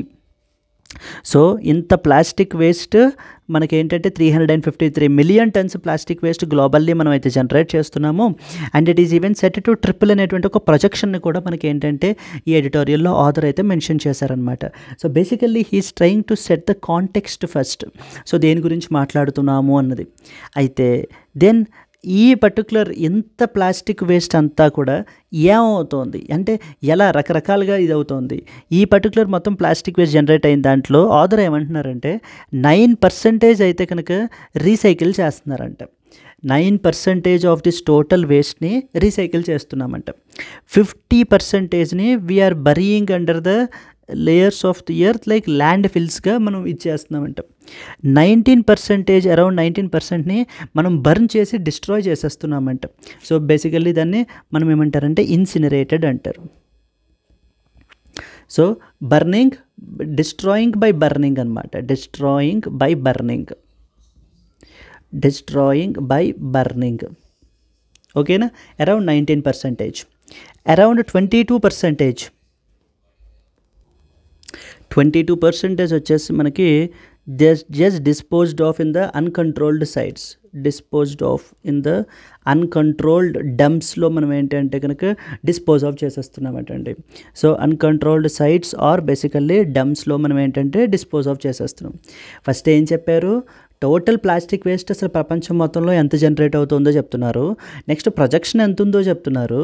ఆ తర్వాత ఏమంటున్నారు, out of all this total plastic waste ఎంతెంత పర్సెంటేజ్ మనం ఏమేం చేస్తున్నాం అవుట్ ఆఫ్ దిస్ అనేది మనకు చెప్తున్నారు అనమాట. 9% ఈస్ అరౌండ్ రీసైకిల్డ్, 50% ల్యాండ్ ఫిల్స్కి వెళ్ళిపోతుంది, 19% we are destroying it by burning, 22% we are just disposing it off అని చెప్పేసి అయితే చెప్తున్నారు. దీంట్లో ఈ యొక్క 9% మీద వీళ్ళ యొక్క ఫోకస్ ఉందన్నమాట, రీసైకిల్ చేసేదాని మీద. అంటే వీళ్ళు ఇంకొకటి ఏం మాట ఏమంటున్నారంటే according to the latest UNEP report చెప్పిన దాని ప్రకారం మనకి ఏంటంటే out of the total 9% which is recycled కదా, టోటల్ 9% రీసైకిల్డ్లో మనం తీసుకుంటే కనుక అవుట్ ఆఫ్ ఇట్ 85% రీసైక్లింగ్ అంతా కూడా 85% was done by informal recycling workers. అంటే ఈ రోజున 9% రీసైకిల్ అవుతోంది ప్లాస్టిక్ మళ్ళీ అని చెప్తున్నాను. కానీ దాంట్లో అసలు చూస్తే ఎంతమంది చేస్తున్నారు అని అంటే 85% మొత్తం అంతా కూడా ఇన్ఫార్మల్గానే చేస్తున్నారు. అంటే particularly this informal recycling workers ఎవరైతే ఉంటారో, like for example waste pickers కానివ్వండి, వీళ్ళందరూ కూడా అనమాట. సో ఈ యొక్క ఇన్ఫార్మల్ సెక్టార్ కంప్లీట్లీ వీళ్ళు రీసైకిల్ చేస్తున్నారు. ద రెస్ట్ 15% మాత్రమే ప్రైవేటైజ్, నార్మల్ ప్రైవేట్ ఇన్వెస్ట్మెంట్స్ కానీ లేకపోతే గవర్నమెంట్ ఇనిషియేటివ్స్ కానీ రన్ అవుతున్నాయి.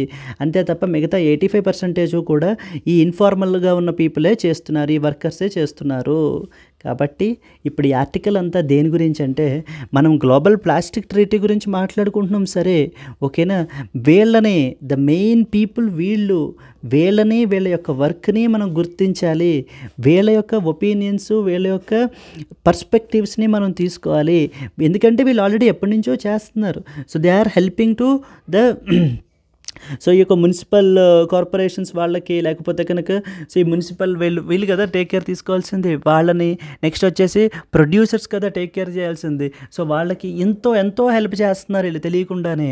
సో కాబట్టి ఏంటంటే మరి అలాంటి వాళ్ళు ఇంత పెద్ద ట్రీటీ గురించి మాట్లాడుకుంటున్నప్పుడు వాళ్ళు కదా మెయిన్ స్టేక్ హోల్డర్స్, వాళ్ళని కదా మనం కన్సిడరేషన్లోకి తీసుకోవాలి. వాళ్ళ యొక్క ఒపీనియన్స్ కదా మనం వినాలి, వాళ్ళని రికగ్నైజ్ చేయాలి అనేటువంటిది ఈ యొక్క ఆథర్ యొక్క కంప్లీట్ అండర్లైనింగ్ పాయింట్ అనమాట అది మనకి. ఓకేనా అండి? I hope you have understood this particular thing. అయితే మనకు ఆథర్ ఏంటి అని అంటే కొన్ని ఇంపార్టెంట్ సో ఓకేనా సజెషన్స్ని కూడా ఇవ్వడం అయితే జరుగుతుందన్నమాట ఈ పర్టికులర్ ఎడిటోరియల్లో మనకి. సో ఏం చెయ్యాలి? I hope you have understood the crux. ఈ యొక్క ఇలా ఇన్ఫార్మల్ రీసైక్లింగ్ వర్కర్స్ ఎవరైతే ఉన్నారో వాళ్ళని మనం we have to bring them on table, తీసుకురావాలి. వాళ్ళ యొక్క పర్స్పెక్టివ్స్ వినాలి. సో అవి కూడా మనం ఇందులో ఇన్కార్పొరేట్ చేసుకోవాలి అనేటువంటిది అయితే కనుక ఆథర్ మాట్లాడుతూ కొన్ని ఇంపార్టెంట్ సొల్యూషన్స్ని కూడా చెప్పడం అయితే జరుగుతుందన్నమాట. సో సింపుల్ కదా. ఫస్ట్ సొల్యూషన్ ఏంటి? include the waste pickers perspective. include the waste pickers యొక్క పర్స్పెక్టివ్స్, వాళ్ళ పర్స్పెక్టివ్స్ కూడా వినండి. And as well as solutions, because they are already doing it from the past. So hundreds of years వీళ్ళు చేస్తూనే ఉన్నారు, couple of years back నుంచి చేస్తూనే ఉన్నారు. The moment plastic entered into our lives దగ్గర నుంచి వీళ్ళ యొక్క ఇదైతే జరుగుతోంది. And solutions at every stage of policy and as well as law implementation. ఓకేనా? అంటే ప్రపంచం మొత్తంలో గ్లోబల్ ప్లాస్టిక్ ట్రీటీ అని చెప్పేసి చేసుకుంటున్నాం సరే, అందరూ వచ్చారు సరే, మరి వీళ్ళ నుంచి కూడా రిప్రజెంటేషన్ ఉండాలి. సో వీళ్ళను కూడా ఏం చేశారు ఇప్పటిదాకా, ఇంకేం చేస్తే బాగుంటుంది, సో మనం ఎలా కంట్రోల్ చేయగలము, what are your opinions, what are your experiences అనేటువంటివి కూడా మనం తెలుసుకోవాలి. అండ్ అలాగే వాళ్ళకి రికగ్నిషన్ అనేటువంటిది ఇవ్వాలి మనము. ఓకేనా అండి? అలాగే దెర్ ఈజ్ ఏ నీడ్ అవసరం చాలా ఉంది. దేనికి? To acknowledge the waste pickers historical contributions and also వాళ్ళ యొక్క రైట్స్ని ప్రొటెక్ట్ చేయటం, టు ప్రొటెక్ట్ దేర్ రైట్స్, వాళ్ళ యొక్క రైట్స్ని ప్రొటెక్ట్ చేయడం. అలాగే so basically that will help us for sustainable and as well as the plastic waste management ప్రాక్టీసెస్కి మనకి హెల్ప్ అవుతుంది. ఇంకొక ఇంపార్టెంట్ పాయింట్ ఏంటంటే కనుక ఇక్కడ వీళ్ళకంటూ ఈ యొక్క ఇన్ఫార్మల్ రీసైక్లింగ్ వర్కర్స్ అనే అంటున్నాం తప్ప వీళ్ళకంటూ ఒక ప్రాపర్ డెఫినేషన్ లేదు, ఒక వర్డ్ లేదు వీళ్ళని డిఫైన్ చేయడానికి, అలాగే ఒక డెఫినేషన్ లేదు. కాబట్టి ఒక టెర్మినాలజీ కానివ్వండి, లేకపోతే ఒక గుడ్ ఎడిక్వేట్ డెఫినేషన్ కానివ్వండి, ఖచ్చితంగా మనం అయితే కనుక పెట్టాలి వీళ్ళని డిఫైన్ చేయడానికి అని చెప్పి మనకైతే ఆథర్ అయితే మాట్లాడుతున్నారనమాట. So there is no universally agreed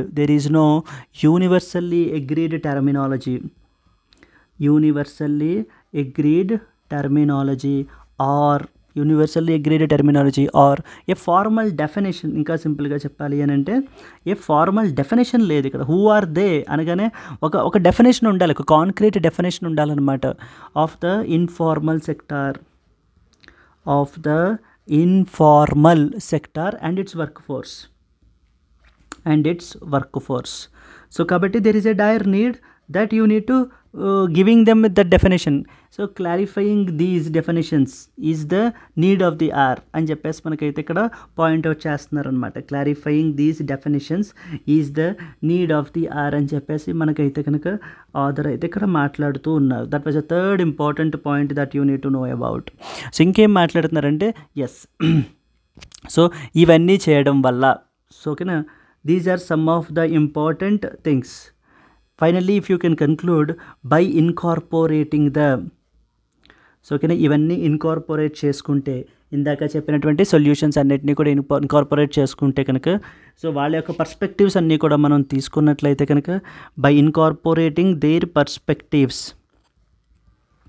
by incorporating their perspectives, and at the same time we are also ensuring their livelihoods kada, ensuring their livelihoods